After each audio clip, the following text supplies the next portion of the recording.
Boa noite a todos. Boa noite, Losélia. Boa noite a todos. Boa noite, Rita. Vamos lá, mais uma vez, né? Com o estudo miudinho do Evangelho. Vou fazer a nossa leitura inicial. Do Livro da Esperança, capítulo 26, Falar. Seja, porém, o vosso falar sim, sim e não, não. Jesus.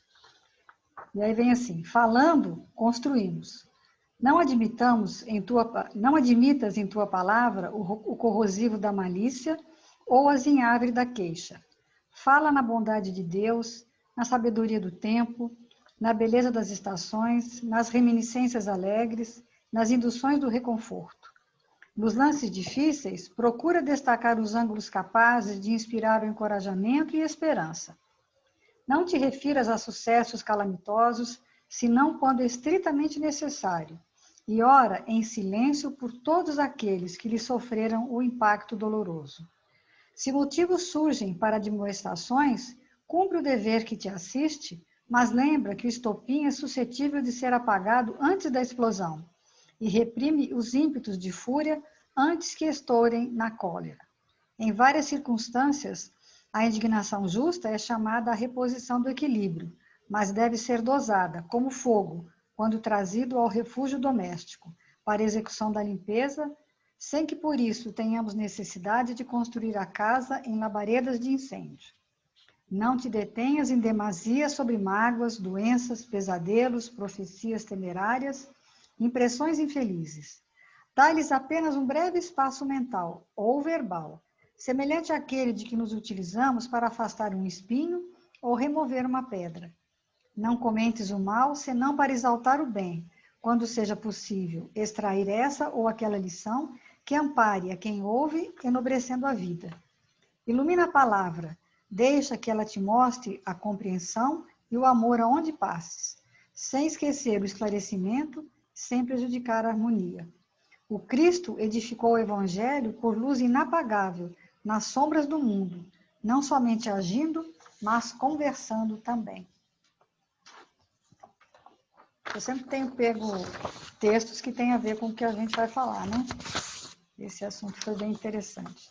Eu peguei aqui uma prece de Santa Teresa d'Ávila, que diz assim: não me move, Senhor, para te amar, o céu que me prometestes. Nem me move o inferno tão temido, para deixar por isto de te ofender. Tu me moves, Senhor. Move-me ver-te pregado em uma cruz e escarnecido.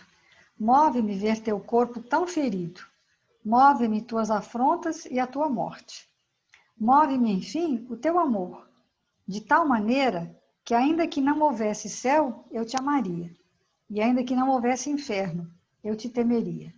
Nada tens que me dar para que eu te queira, pois mesmo que eu não esperasse o que espero, o mesmo que te quero, eu te quereria. Bonito, né?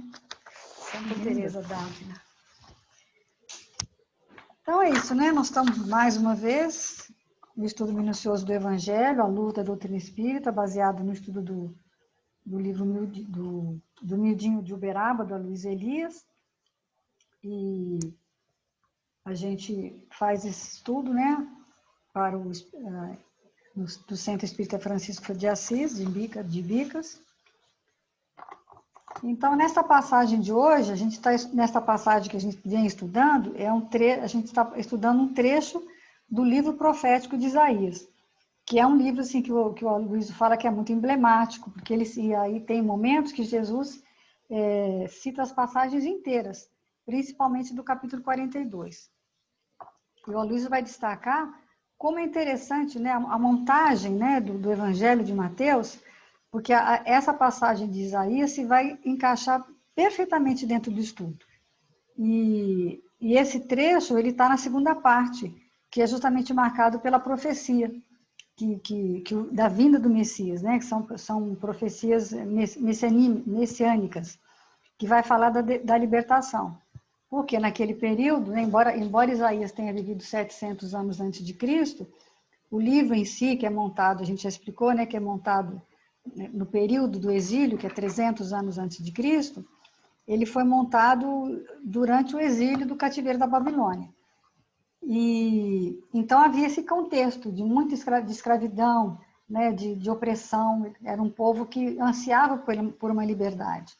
E aí, trazendo para a nossa atualidade, né, porque esse é o objetivo do estudo, é que você traga para a sua vida tudo que você estuda dentro do Evangelho ou do Antigo Testamento, a gente tem que trazer para a atualidade. Então, a gente vai falar de quê? Que existe aquela escravidão e aquela opressão que nós impomos a nós mesmos, né? Uma opressão de natureza psíquica que vai ficar camuflada. Então, muitas pessoas ainda hoje vivem, né? Muitos de nós vivem dentro de um conforto, e a pessoa nem percebe que esse conforto e esse materialismo, ela é escrava dele. Ela vive feliz, achando que é feliz, mas iludida, achando que é livre, mas ela é escrava do materialismo. Então, esse nosso versículo de hoje diz o seguinte: em seu nome, ou seja, em nome de Jesus, os gentios esperarão. É Mateus 12, versículo 21. Então, a gente já estudou antes, né, os gentios, as nações, a gente já estudou antes, que são os estrangeiros, os goins, eram aqueles que não eram judeus, que eram considerados idólatras. E aí ele vai falar de novo, que a gente já estudou antes. O gentio histórico não é o que nos interessa. O que nos interessa é a questão da idolatria, né? Numa outra perspectiva. Os povos, as nações idólatras são o quê? Aqueles que não têm compromisso com a espiritualidade verdadeira, a do coração, que se manifesta de forma superficial e ritualista. Então, no movimento espírita, ele fala que a gente ainda tem muita... Ele fala, então você acha que a gente não... Tá bom que, graças a Deus, no espiritismo não tem, né? E a gente sabe, né, que a gente já criou rituais, já criou formas de expressão, regras dentro do movimento espírita, pessoas, personas, figuras. A gente idolatra ainda pessoas e às vezes um culto estranho, né? Então, aí ele fala, é uma coisa que só a espiritualidade sabe, é uma questão íntima, né? Cada um tem que se autoanalisar. E aí ele vai perguntar, como é que você sabe se a sua fé é pura? E aí ele vai citar a fé de Abraão, porque a fé de Abraão era espiritual, não era uma fé idólatra. Podia acontecer o que fosse, que ele não desistiu, né? Então, em quem que a gente deposita a nossa fé? Nos homens, em coisas, em títulos, em cargos, né? Então, cada um tem que fazer sua autoanálise e ver de que forma está se manifestando essa religiosidade e se a gente é idólatra ou não. E aí, se você detecta isso, se você... bom, então eu realmente estou pensando que talvez eu seja idólatra. O que você tem que fazer? Aquilo que a gente já estudou anteriormente, que é a questão da conversão. Que não é você se converter em outra religião ou sair de um templo para outro, de uma religião para outra, mas é a conversão de mudança de comportamento, né? De atitude perante Deus, perante a vida, e cultuar Deus aonde? No nosso coração, né? Então, o versículo de hoje, né, em resumo, em seu nome, que é em nome de Jesus, os gentios esperarão. E as palavras que a gente vai analisar é esperarão. Ou seja, a gente vai tratar de esperança. Mas antes da gente entrar no versículo, assim, propriamente, esses dias eu assisti até, foram duas lives muito interessantes a respeito da vida da Dona Ivone, né, Amaral. E aí, o que acontece? Uma das coisas que muito me chamou a atenção é da dificuldade que ela teve de encontrar uma casa espírita para frequentar. Porque, apesar de toda a mediunidade, de todo o trabalho que ela tinha, ela não se enquadrou justamente por essa idolatria que existia dentro do movimento, né? E aí, ontem à noite, eu assisti essa palestra, essa live, aliás, né? Eu fiquei imaginando, assim, hoje, em tempo de pandemia, o que a gente está aprendendo com a pandemia? Que a gente tem que ir para dentro e que as nossas dificuldades se encontram praticamente dentro de casa, que é a primeira sociedade que a gente tem, é a primeira família que vai se expandir depois da família universal. Então, enquanto a gente não conseguir ter esse contato do Evangelho no privado, que foi o que a gente tem estudado aqui, a gente fazer essa expansão com a doutrina, né, abrangendo uma família maior, num aspecto de fraternidade, vai ficar muito difícil. Mas por que eu estou citando a Ivone, né, que o próprio Chico falou que ela foi a heroína silenciosa, né? Porque ela já nasceu, como ela teve muitos abusos, ela nasceu, apesar de uma família que trouxe grandes ensinamentos para ela estava desvinculada do grupo afetivo que ela já tinha constituído até então. E aí ela passou por essa dificuldade com as casas espíritas. E uma coisa assim que ficou muito gravada para mim foi que como que ela fez essa dificuldade, ela transformou essa dificuldade. E aí ela citou assim que ela tinha um caderninho e que ela anotava todos os dias, ela anotava sempre o nome dos sofredores, daqueles que ela tinha que orar por eles, né?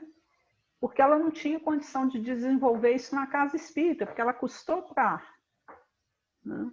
A idolatria das casas não aceitavam as questões todas que ela já tinha em termos de mediunidade, de desenvolvimento. Né?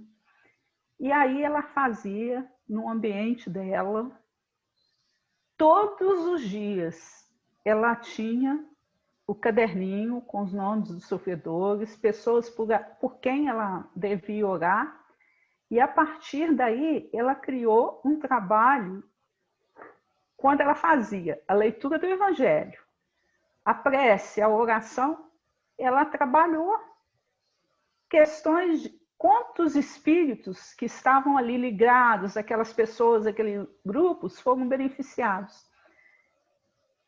Então, eu acho que tem muito a ver com o trabalho da gente hoje, porque hoje, qual a nossa dificuldade? Estar nas nossas casas espíritas. Qual é o convite da pandemia? Para que a gente retorne, né, para dentro de nós mesmos, e exerça o evangelho no nosso grupo privado. E aí a gente fica se sentindo incapaz. Então eu achei assim, que esse exemplo dela, o quanto de pessoas ela pôde ajudar sozinha, né? Sozinha, entre aspas, enquanto encarnada, né? Mas dentro de um ambiente privado, com ela, na medida que ela fazia a leitura do Evangelho, ela tinha toda a ligação com o plano espiritual maior e ajudava infinitamente muitas pessoas. Disse que esse caderninho dela ficou até exposto na FEB, uma época que teve uma exposição, né, dos trabalhos dela, os originais estavam lá. Aí eu achei isso grandioso demais. Então eu acho que tem muito a ver, assim, hoje, né, com essa questão da esperança que a gente vai estudar, e o quanto a gente pode fazer isso sozinho, às vezes, que às vezes a gente está ainda tão apegado, né, à idolatria, ao ritual, ao cargo, a um templo de pedra, que seria a construção física da casa espírita, né? Mas a gente pode criar a nossa própria.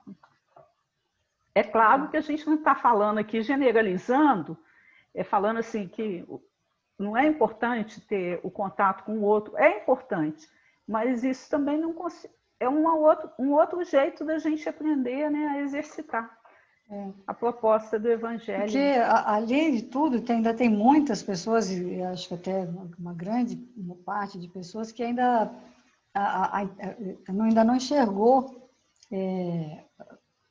o que tem que ser feito, né? A esperança diante da pandemia, né? Eu achei interessante isso. Qual que é a esperança da maioria? De poder ir para a rua, de poder ir para o bar, de poder voltar a viajar, né? E não é essa esperança que nós vamos falar hoje, é a esperança em Cristo. É a esperança de você ter problemas, ter situações difíceis e se manter fiel e se manter num ambiente de felicidade, apesar até da pandemia mesmo, né? E então ele vai falar então ele fala que vamos tratar da esperança, mas a esperança em nome de Jesus, que é viver com ele. E ele vai falar do Gesiel, né? Que apesar do Gesiel, do Estevão, né? Ele ser judeu, ele vivia num ambiente de idolatria. O próprio fala do próprio pai dele, que vivia, né? Houve aquela questão que o pai era um judeu idólatra, né? O culto, né? Ao sítio, né? ao Ficou sítio, que ele cultivando aquilo. ficou cultivando aquilo, aí Ele insistindo com o pai para que ele não fizesse isso, né? Mas eu achei muito legal também quando a gente percebe assim, o quanto que ele respeitou o livre-arbítrio do pai, né? É o que a gente não sabe fazer, né? Porque você vê que o outro está agindo errado, você quer ir com imposição. E ele não, ele dá a orientação e mas se foi o que levou ele à posiciona, morte, né? né? Ele foi que botou A fogo coisa de esperança. botou fogo no vizinho, lá no capitão, né? Alguma coisa assim da coisa, e acabou causando a morte dele, né? Então a gente às vezes fica assim preso, né? Num ambiente que ele fala de desértico, espiritual, inóspito, ressequido, né? Já o Estevão, não, o Estevão, apesar de ele viver naquele ambiente, ele era admirador do livro, né, de Isaías, porque a mãe dele tinha ensinado a esperar a vinda do Messias.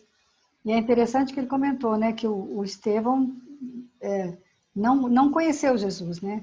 Apesar de esperar tanto, não chegou a conhecer, né?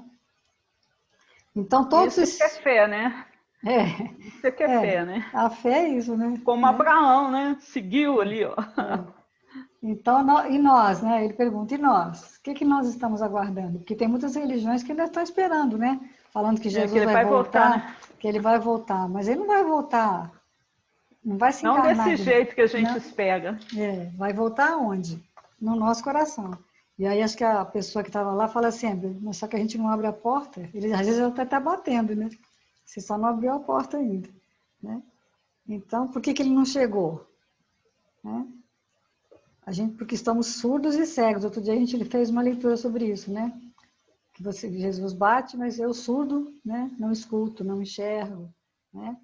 Então, o Cristo ainda é para nós externo, é aquele que a gente encontra no livro, na palestra, nos vídeos. Ele ainda está do lado de fora, está sondando, está esperando, né? Tem várias imagens na internet, né, de Jesus batendo a porta e a porta fechada, né? E a gente vai fazer o quê? Como é que a gente teria que fazer? Permitir que Deus, que o Cristo invada a nossa vida através do quê? Das nossas vivências diárias, concretas, né? Em casa, no trabalho, mantendo a fé de que está tudo certo, não é? Eu acho que quando ele coloca assim que às vezes a gente vai, eu vejo muito isso, se sentindo estranho, né, perante o mundo. As coisas já começam a te incomodar, você não consegue ver as coisas como a multidão vê. E às vezes é nesse momento que Jesus começa a penetrar. Mas aí, como a gente ainda Mas aí está você começa a incomodar o outro, e aí às vezes você volta, né? incomodar, volta, você cede um apelo na multidão, por quê? Porque o seu estranhamento em relação às situações, às coisas, às pessoas, como esse estranhamento é uma coisa sua, porque a vivência cristã e a descoberta é você com você, aí como o outro não está lado a lado, enxergando do mesmo jeito, aí você distancia e volta para o apelo, né, da multidão. Achei muito interessante. É realmente que é isso que a gente faz. Que às vezes você fala assim, nossa, mas será que, né, eu estou correta? Porque no fundo as pessoas acham que você está. Né? E ele Que fala não é o também correto. que a esperança é diferente de expectativa, né? Que expectar é assistir sem agir, a esperança não. A esperança não é só observar, é agir. Não existe esperança com inércia, né? São coisas contrárias. A gente tem que esperar e trabalhar. E é o que ele falou também, ele voltou a falar que é a questão do sossego, né? Que você acha que a nossa expectativa é o quê? Não é ter paz, é ter sossego. Sossego é o quê? Afastar, ter dinheiro no bolso, não ter problema, ter as facilidades. E isso não é esperança, né? Esperar em Cristo é uma coisa diferente. É isso que a gente vai ver isso hoje, né? Então tem o capítulo 75 do Vinha de Luz, que chama justamente Esperança. Quer falar? Posso. Deixa eu só chegar nele aqui, ó. Porque tudo que dantes foi escrito para nosso destino foi escrito para que pela paciência e consolação das Escrituras tenhamos esperança. É uma carta de Paulo aos Romanos, né? Então, ele começa falando assim, que a esperança é a luz do cristão. Nem todos conseguem, por enquanto, o voo sublime da fé, mas a força da esperança é tesouro comum. Nem todos podem oferecer, quando querem, o pão do corpo e a lição espiritual, mas ninguém na terra está impedido de espalhar os benefícios da esperança. A dor costuma agitar os que se encontram no vale da sombra e da morte, onde o medo estabelece atritos e onde a aflição percebe o ranger de dentes, nas trevas exteriores. Mas existe a luz interior, que é a esperança. A negação humana declara falências, lavra atestados de impossibilidade, traça inextricáveis labirintos. No entanto, a esperança vem de cima, à maneira de sol que ilumina do alto e alimenta sementeiras novas, desperta propósitos diferentes, cria modificações redentoras e descerra visões mais altas. A noite espera o dia, a flor o fruto, o verme o porvir. O homem, ainda mesmo que se mergulhe na descrença ou na dúvida, na lágrima ou na dilaceração, será socorrido por Deus com a indicação do futuro. Jesus, na condição de mestre divino, sabe que os aprendizes nem sempre poderão acertar inteiramente, que os erros são próprios da escola evolutiva, e por isso mesmo, a esperança é um dos cânticos sublimes do seu evangelho de amor. Imensas têm sido até hoje as nossas quedas, mas a confiança do Cristo é sempre maior. Não nos percamos em lamentações. Todo momento é instante de ouvir aquele que pronunciou o vinde a mim. Levantemo-nos e prossigamos, convictos de que o Senhor nos ofereceu a luz da esperança, a fim de acendermos em nós mesmos a luz da santificação espiritual. Então ele fala, né, da esperança como a luz do cristão, né? Aí ele volta a nos falar do que a gente estudou semana passada, né? Que é como se fosse as duas margens da estrada, né? A ética e a misericórdia, que a gente na realidade tem essas duas faixas e a gente tem que caminhar o quê? No meio, né? Por quê? Porque se a gente fica só na ética, aí a gente falha em relação à misericórdia, né? E a gente tem que caminhar entre essas duas linhas. Aí eu achei engraçado que ele falou assim, que é como uma rodovia, né? Se você vai transitar na rodovia, você apaga o farol, você não enxerga nada, mas você sabe que a pista está ali, as duas faixas estão ali, né? E que às vezes a gente vai fazendo zigue-zague, né? Mas é importante que a gente mantenha, né? E aí ele fala que o que é a esperança? É essa luz. A luz é a esperança de que você um dia vai acertar esse caminho, né? Porque é o que ele fala, que a Bíblia, por exemplo, ela tem 7.000 anos de história, mas é só história. Se você só lê, se você só decora... Então, olha quanto material a gente tem, né? Tem o Velho Testamento, o Novo Testamento, dentro da doutrina espírita, as obras kardecianas, a obra de André Luiz, né? Do Chico, de tudo, tantas obras que a gente tem, mas a gente... E aí ele fala que a gente continua falando mais do obsessor do que dos benfeitores, né? E a gente vai no centro mais para não ficar obsediado do que para ficar equilibrado. né? A gente fica assim no Mais meio do por caminho. medo do que pela alegria de ir, né? Não tem o prazer de ir, né? Isso, e tudo que a gente faz sem prazer é uma coisa sem esperança. Você tem que ir, não porque tem que ir, né? Mas porque tem que ir. E achei interessante que ele comenta também que a Sheila Passos, né? Que ela fala para ele, isso lá em 2012, que a esperança é quando o futuro sussurra no ouvido do presente, vai dar tudo certo, né? Então, se não tá, e se não testar certo, é porque ainda não acabou, né? Então, Está a em gente construção está ainda, tudo né? em construção, a gente está sendo, né?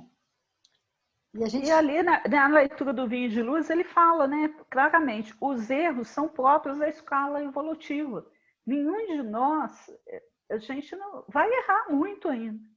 Mas é importante que a gente tenha essa consciência, quando ele fala no final da leitura aqui, né? Levantemos e prossigamos.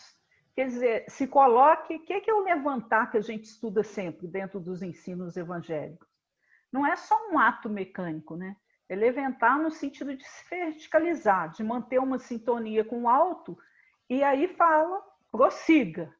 Então eu levanto e prossigo, porque se eu só levanto, aí eu caio na questão da expectativa, que eu vou ficar só esperando uma solução do alto para os meus problemas. Agora, se eu levanto e prossigo fazendo a minha parte, né, caminhando, é claro, quem caminha, avança. Então, é importante que a gente tenha isso em mente, né, que a esperança é totalmente contrária à inércia. Ele fala exatamente, né? O que são as três coisas? A fé, a esperança e a caridade. A fé seria andar dentro da risca, né? A esperança é o que te garante que Deus está no comando, que está tudo certo. É aquilo que o Gesiel já tinha lá, né? Antes mesmo de conhecer o Cristo, ele sabia que o Messias viria. Para eles, naquela época, o Messias viria, o físico, o reencarnado, né? Ia surgir entre nós. Para hoje, a nossa esperança já é diferente. É esperar o Cristo nascer em nossos corações. E a questão da caridade, né? O que é a caridade? É o movimento, é o prosseguir, é você avançar ali. Porque só através da caridade que a gente vai caminhando em direção. E o exemplo é Jesus, né? Porque Jesus sabia, é o que ele fala, Jesus sabia que Pedro ia negá-lo, que Judas ia traí-lo, não é? Mas ele olhava de que forma ele olhava isso? De forma leve, né? Porque ele sabia que tanto Pedro quanto Judas, ou todos eles, estavam em construção. Então ele tem aquele olhar, né? Aí ele fala, o escultor é Deus, o cisel e o martelo é o tempo e a boa vontade de cada um. E o demônio, quem que é o demônio? É um anjo inacabado, né? Em processo de formação. É o homem nos seus piores momentos. Então, do mineral até a angelitude, o combustível é o quê? A esperança. A gente tem que acreditar que o verme vai ser um anjo, né? O processo evolutivo, dentro do processo evolutivo. E acreditar em nós mesmos, né? Também isso é importante. E é bonito quando ele relembra a passagem do cego, né? Que aí Jesus pergunta para ele, né? O que queres que te faça? Aí, se você analisar, é a pergunta mais boba do mundo, que é óbvia, né? O que alguém que é cego, o que ele quer para ele? Que eu veja, né? Mas e o ver, né? Mas que tipo de ver, né? Qual a visão que a gente anda querendo? Aí é complexo, né? Aí no livro Alma e Coração, capítulo 60, Confia em Deus, que já é um sinônimo, né? Confia em Deus já é um sinônimo de esperança. Porque quem tem esperança confia em Deus, né? Aí ele vai falar da centopeia, e é engraçado que hoje, na hora que eu fui fazer meus exercícios aqui do lado de fora da casa, eu comecei a observar. Se você observar a natureza, como ela é simétrica, né? Se você pensar no girassol, porque ele fala na centopeia, né? Como que pode, né? Se Deus fez um bichinho tão pequenininho, com 100 mais, acho que a centopeia deve ser 100 pernas, não tem, mas muitas pernas, né? E ela consegue andar com aquilo tudo?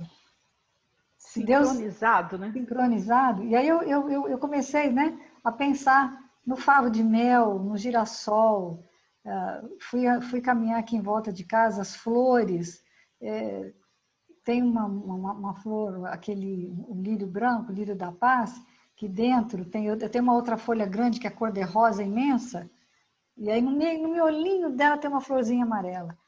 Sabe, a natureza de uma delicadeza, de uma simetria, né? De uma composição tão perfeita, né? Que, meu Deus, tem que olhar para a natureza né? Não tem como não acreditar, não ter uma confiança nesse momento, né? É tudo muito perfeito, não é? A Laura, aqui em casa, quando você falou essa coisa da natureza, né? Aí eu falei, gente, a fome existe por total desconhecimento nosso e porque a gente fez um montão de coisa estranha aí, né? Que as coisas deram errado por nossa causa. Então, a gente está reciclando aqui em casa, né? Tudo. A casca, semente, tudo. E acaba que depois que deu o processo, né? Você joga no mortinho ali. Aí é muito interessante, porque deu o chorume e a gente pegou e jogou, né? No jardim.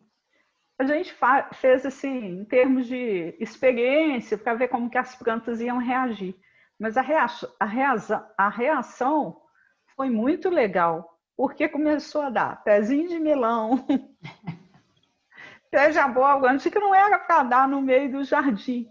Então, olha só a possibilidade que existe dentro de uma semente. É a mesma que existe em nós. Ela vai crescer, vai germinar, vai dar fruto, vai vencer a escuridão da terra, o processo lá de... Imagine, aí você imagina um melão que eu descasquei, como a semente do melão tem muita vitamina, proteína, né? Eu bato junto, depois que eu coo, né? Então, você imagina que aquela semente foi triturada, triturada, triturada. E foi lá, ficou um tempo lá na decomposição. Mesmo assim, ela e depois germinou. joga lá no quintal, ela germinou. Então, olha a capacidade de Deus de fazer isso na natureza. O tempo todo a gente vê a capacidade de cada um florescer. Imagina o que ele não tem destinado para nós na hora que a gente conseguir realmente ter esse entendimento dessa possibilidade de florescermos, né? É grandioso demais. E a gente não confia, né? Ele falou assim, a gente confia no avião, né? Que foi que tem medo de avião até, né? Que ele confia você vai num restaurante, come a comida que você nem sabe como que foi feita, a maionese, sei lá, né? Mas não confia em Deus. Confia num homem, né? Confiando no cozinheiro, que você nem tá vendo também, né? Mas vai lá e come, né? Mas em Deus, qual que é a nossa confiança nele? Tem muita gente que está achando que Deus está dormindo aí no meio disso tudo, né? É muita pretensão nossa achar que ele não está tudo sob o seu controle, né? Ele tem todas as possibilidades. Aí esse capítulo 60 vai falar o seguinte: nunca percas a esperança, por pior a situação em que te vejas, e jamais condenes alguém que se haja embarafustado no labirinto da provação. O momento mais áspero de um problema pode ser aquele em que se descobre a solução. Então ele vai falar que Deus, ele é exibicionista, né? Então, quando Jesus tira Pedro das águas primeiro, ele deixa Jesus quase se afogar. Eu lembrei de Santa Teresa d'Ávila também, que tem um diálogo dela com Jesus, da Teresa com Deus. Senhor, se estou cumprindo as tuas ordens, por que tenho tantas dificuldades no caminho? E Deus respondeu, Teresa, não sabes que é assim que trato os meus amigos? E a Teresa, honrando o seu sangue espanhol, respondeu, ah, Senhor, então é por isso que tem tão poucos amigos, né?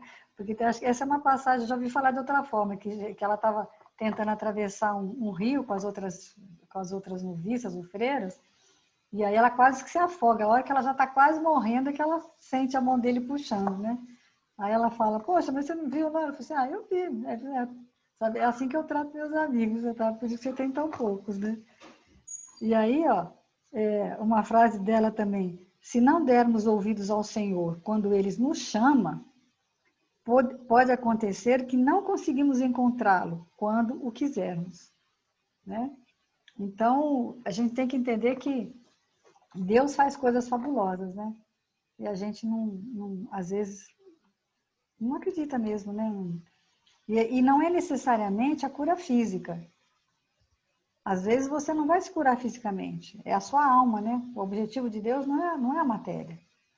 Então, às vezes você fala, eu estou no centro, estou errando, eu estou com uma doença, estou com câncer, estou com algum problema na família, e isso vai se resolver? Não, não é esse o objetivo.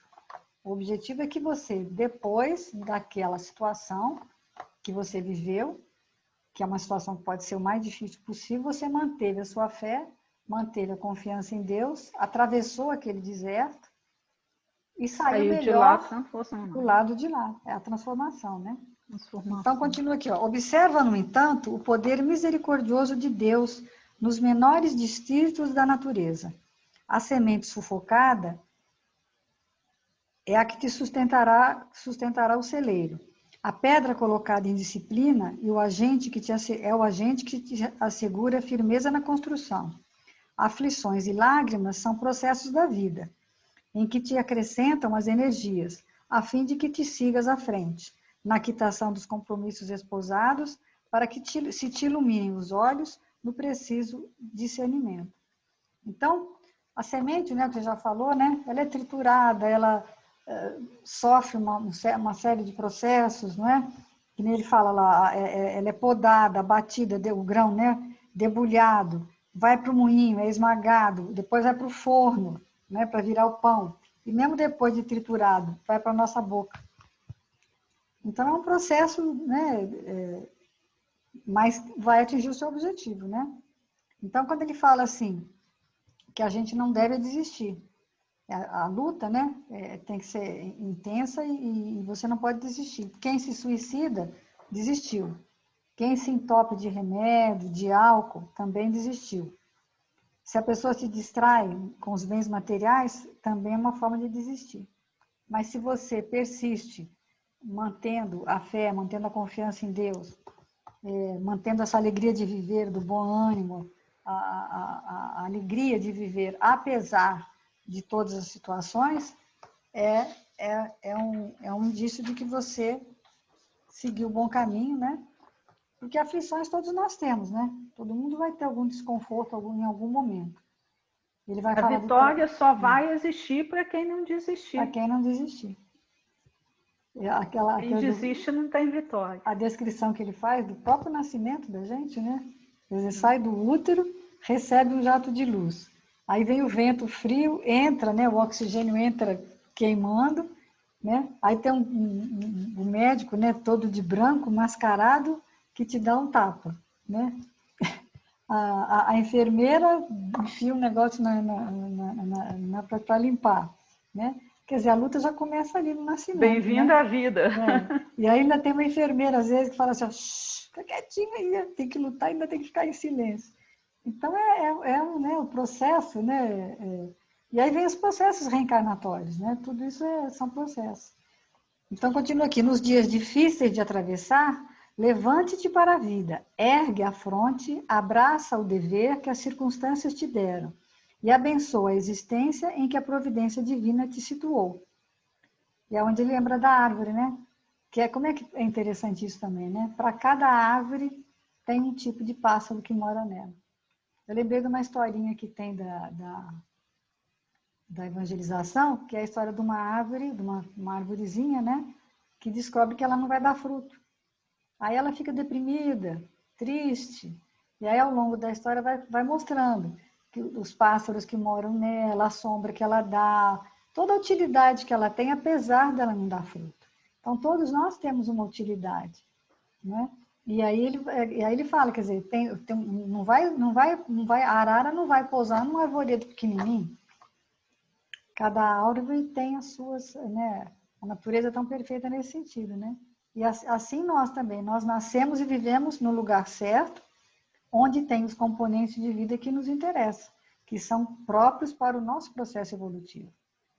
Por maiores se façam a dor que te visite, o golpe que te fira, a tribulação que te busque ou o sofrimento que te assalte, não esmoreças na fé. Prossegue fiel às próprias obrigações, porque se todo bem te parece perdido na face da tarefa em que te encontras, guarda a certeza de que Deus está contigo, trabalhando do outro lado. Né? Então, aí vai dar o exemplo do avião, né? Que se existe um avião, existe uma torre de comando. Se a sua vida é um avião, a torre de comando é Deus. E se você confia nela, se você segue, né? A voz de Deus, né? É a orientação dele para que a gente atinja os nossos objetivos. Se o piloto não seguir a torre de comando, o que vai acontecer? Só catástrofe, né? Desastre, vai brecar. Vai brecar em É o cima que dos tem outros. acontecido com a gente. Você não está seguindo a torre, aí está aparecendo um montão de coisa atrapalhada aí para a gente vivenciar que não precisava. Né? Mas está tudo certo, né? Que de um jeito ou de outro isso vai ser aprendizado para nós, né? O que mais que ele falou? Tem mais... Tem o vinho de luz também, 103, se esperar e alcançar. E assim, Só esperando... que não, Fonte Viva. É? É a Fonte Viva. Desculpa. Eu troquei de livro, mas não... Troquei as bolas. E assim, esperando com paciência, alcançou a promessa. Paulo aos Hebreus, né? 6,15. A esperança de atingir a paz divina com facilidade inalterável vibra em todas as criaturas. O anseio dos patriarcas da antiguidade é análogo ao dos homens modernos. O lar coroado de bênçãos, o dever bem cumprido, a consciência edificada, o ideal superior convenientemente atendido, o trabalho vitorioso, a colheita feliz. As aspirações da alma são sempre as mesmas em toda parte, né? Isso aí é muito importante, que desde Abraão até os dias atuais, todos nós temos as mesmas aspirações, né? Contudo, esperar significa persistir sem cansaço, e alcançar expressa triunfar definitivamente. Entre o objetivo e a meta, faz-se imperativo o esforço constante e inadiável. Esperança não é inação. E paciência traduz obstinação pacífica na obra que nos propomos realizar. Se pretendes materializar os seus propósitos com Cristo, guarda a fórmula da paciência como a única porta aberta para a vitória. Há sofrimento em teus sonhos torturados? Incompreensão de muitos em derredor de teus desejos? A ingratidão e a dor te visitam o espírito? Não chores perdendo os minutos, nem maldigas a dificuldade. Aguarda as surpresas do tempo, agindo sem precipitação. Se cada noite é nova sombra, cada dia é nova luz. Lembra-te de que nem todas as águas se acham no mesmo nível, e nem todas as árvores são iguais no tamanho, no crescimento ou na espécie. Recorda as palavras do apóstolo dos gentios. Esperando com paciência, alcançaremos a promessa. Não te esqueça de que o êxito seguro não é de quem o assalta, mas sim daquele que sabe agir, perseverar e esperar por ele. Aguarda as surpresas do tempo, agindo sem precipitação, né? Então, Deus vai fazer, gente, coisas fabulosas, né? Coisas assim que você se surpreende. É o que a Abigail falava, né? Ama, trabalha, espera, perdoa. Confia e perdoa. E aí achei interessante ele falar da felicidade inalterável, né? O que é a felicidade inalterável? É você chegar a um ponto onde a sua felicidade é inalterável. Ela não é um ponto, não é um ponto onde não haja nada que ameace a sua felicidade. É onde eu me sinta feliz, haja o que eu ver, apesar de. Né? Não por quê. Você ser feliz não por quê, mas apesar de. Que foi o que eu entendi, né? Quer dizer, é uma felicidade que não depende do outro, né? De uma coisa externa. Ela não pode ser ameaçada. Porque se você ficar com uma felicidade que depende do outro, depende de coisas externas, ela vai estar sempre sendo ameaçada. Se você já tem uma conquista interior, uma confiança que vai dar tudo certo, né? Agora você fica assim, tô cansado, isso aí não dá, isso aí não vai dar certo não. Então, todo esse negativismo, né, vai fazer o quê? Vai fazer que você perca essa esperança. A pessoa que tem esperança, ela permanece vigorosa, ela permanece confiante, né? Aí ele vai falar, imaginou se quando Deus falou com Abraão, se Abraão tivesse distraído? E o que ele responde? Eis-me aqui. Eis-me aqui, estou sempre ali. Que hora que ele voltou? Nunca.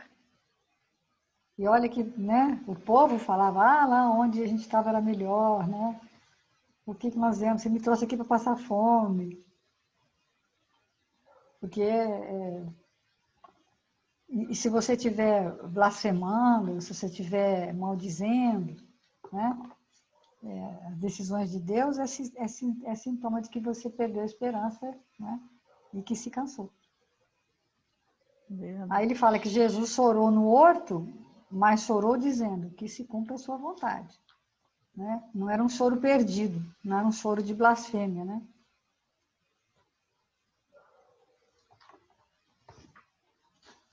Agora ele vai falar do correio fraterno, Alma Eros, chama o título, capítulo 17, ele virá. Espere, meu irmão, não profiras ainda a palavra suprema de revolta e de dor. Ruge a tormenta em fúria? Troveja a cólera, a peçonha envenena, a maldade fulmina? Conserva a tua bússola divina, de otimismo e de amor. À frente dos impulsos tumultuários, paralisa teus pés, recolhe tuas mãos, põe a serenidade nos teus olhos, cerra teus lábios no silêncio e espera no Senhor. Ele virá nos próximos instantes e falará por ti se souberes calar. Olha que interessante, né? Falarás por ti se souberes calar. E onde a tua mão inquieta não houver perturbado, fará reparações amorosas e justas. Converterá a tua serenidade no espelho cristalino da verdade, em que o perseguidor vê-se-á tal qual é, em que a calúnia, o mal, a ingratidão reconhecer-se-ão, para tornar a treva de onde vês. Terás alegremente a vitória do bem. Ouve, pois, meu amigo, se o momento é de dor e de perigo, de negros temporais, espera mais. Não recalcitres contra os aguilhões. O divino Senhor dos corações tudo sabe, na luz em que governa, no grande amor da majestade eterna. Ansiedades, angústias, amargores, cilada dos caminhos tentadores? Tudo passará. Não te percas na noite de aflição. Foge a revolta e a desesperação. Espera ainda. Ele virá. Deus, aí ele fala, né, que Deus virá para ajudar nas batalhas que não damos conta de lutar sozinho. Então a gente tem que entender isso, né? Que a gente tem que perseverar, né? Manter a esperança. Eu tenho aqui o prefácio do Boa Nova, do Humberto de Campos, do livro Boa Nova. Ele diz assim: hoje não mais cogito de crer, porque eu sei. Lembro-me de que um dia, palestrando com alguns amigos protestantes, notei que classificavam a Jesus como rocha dos séculos. Sorri e passei, como os pretensos espíritos fortes de nossa época, aí no mundo. Hoje, porém, já não posso sorrir nem passar. Sinto essa rocha milenária, luminosa e sublime que nos sustenta o coração, atolado no pântano de misérias seculares. Jesus vê que no vaso imundo do meu espírito penetrou uma gota do seu amor desvelado e compassivo. O homem perverso que chegava da terra encontrou o raio de luz destinado à purificação do seu santuário. Ele ampara meus pensamentos com sua bondade e sem limites. A ganga terrena ainda abafa em meu coração o ouro que me deu da sua misericórdia. Mas como Bartolomeu já possuo bom ânimo, para enfrentar os inimigos de minha paz, que se abrigam em mim mesmo. Tenho a alegria do Evangelho, porque reconheço que o seu amor não me desampara. Confiado nessa proteção amiga e generosa, meu espírito trabalha e descansa. Citarei o apóstolo Marcos, quando diz: e sem parábola nunca lhes falava, porém tudo declarava em particular aos seus discípulos. E o apóstolo João, quando afirma: há porém ainda muitas outras coisas que Jesus fez, e que se cada um de per si fosse escrita, cuido que nem ainda o mundo todo poderia conter os livros que se escrevessem. Como se vê, não faço referência aos clássicos da literatura antiga ou contemporânea. Cito Marcos e João. É que existem espíritos esclarecidos e espíritos evangelizados. E eu agora peço a Deus que abençoe a minha esperança de pertencer ao número desses últimos. Esse é o prefácio do Humberto de Campos no livro Boa Nova. Ele fala, é lindo, né, esse prefácio? Né? Porque ele, enquanto encarnado, ouvia falar de Jesus, mas não estava nem aí, né? Ouvia falar que Jesus era a rocha do sexo, ele sorri e passei. Agora ele fala, agora eu já não posso sorrir e nem passar, né? Porque eu me lembro sempre nessa coisa de esperança, o livro Bom Ânimo do Boa Nova, né? Que é a passagem do Bartolomeu, são 2 capítulos assim que eu gosto muito do Boa Nova. O 8, que é o Bom Ânimo, que fala a história de Bartolomeu, e o 30, né? Que esse dia no encontro lá de Juiz de Fora, a Lália, nossa, ela contando, é muito bonito, né? A gente lendo, a gente chora, e ouvindo ela falar, a gente chora mais ainda, né? Muito lindo. Então, você tem mais alguma coisa aí? Eu tinha achado uma outra aqui, também é no Vinho de Luz, sem desfalecimentos. E não nos cansemos de fazer o bem, porque a seu tempo ceifaremos, se não houvermos desfalecidos. Há pessoas de singulares disposições em matéria de serviço espiritual. Hoje creem, amanhã descreem. Entregaram-se ontem às manifestações da fé. Entretanto, porque alguém não se curou de uma enxaqueca, perde hoje a confiança, penetrando o caminho largo da negação. Iniciam a prática do bem, mas se aparece um espinho de ingratidão dos semelhantes, proclamam a falência dos propósitos de bem-fazer. São crianças que ensaiam um aprendizado na escola da vida, distantes ainda da posição de discípulos do mestre. Aí eu fiquei, quando eu li isso aqui, eu falei, onde que eu estou me enquadrando, né? Eu sou criança ou já estou procurando ser discípulo? É o que o Humberto de Campos fala ali, eu já tenho essa consciência, eu vou e volto, né? Eu chego, mas quando eu chego no mundo... Andando em zigue-zague. É o zigue-zague, né? E aí a esperança é o quê? A luz, a gente tem que manter, né? Aqui, ó, o exercício do amor verdadeiro não pode cansar o coração. Quem ama em Cristo Jesus, guarda confiança em Deus, é feliz na renúncia e sabe alimentar-se da esperança. Não se canse, pois, de fazer o bem, convencido todavia, né, de que a colheita por tuas próprias mãos depende de prosseguires no sacerdócio do amor, sem desfalecimento.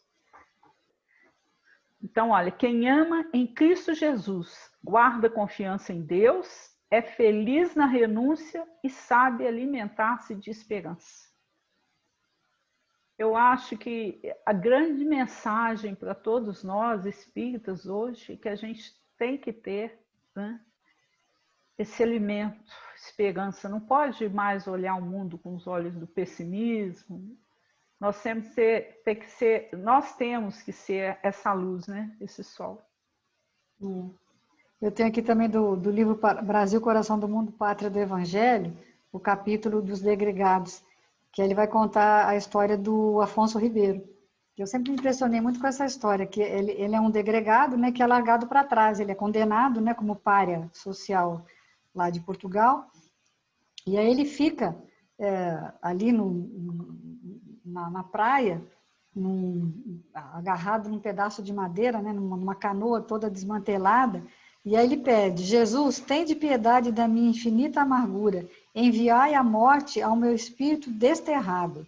Sou inocente, Senhor, padeço a tirania da injustiça dos homens. Só que aí, nesse instante, ele sente uma alvorada de luz estranha que lhe nasce no âmago da alma atribulada.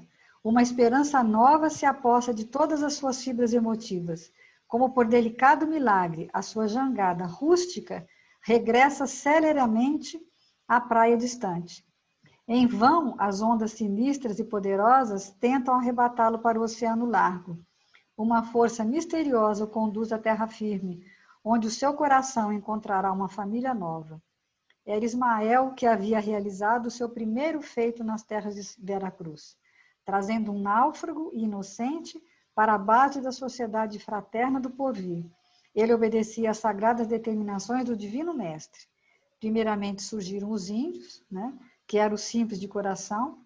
Em segundo lugar, chegavam os sedentos de justiça divina e mais tarde viriam os escravos, como a expressão dos humildes e dos aflitos, para a formação dessa alma coletiva de um povo bem-aventurado pela sua mansidão e fraternidade. Naqueles dias longínquos de 1500, já se ouviam no Brasil os ecos acariciadores do Sermão da Montanha. Então, é a formação, né, do Brasil, né, dentro desses três aspectos. E esse aí, o Afonso Ribeiro, representa os injustiçados. Nessa hora não tem mais coisa aqui, mas... Dá tempo mais não, né? Não.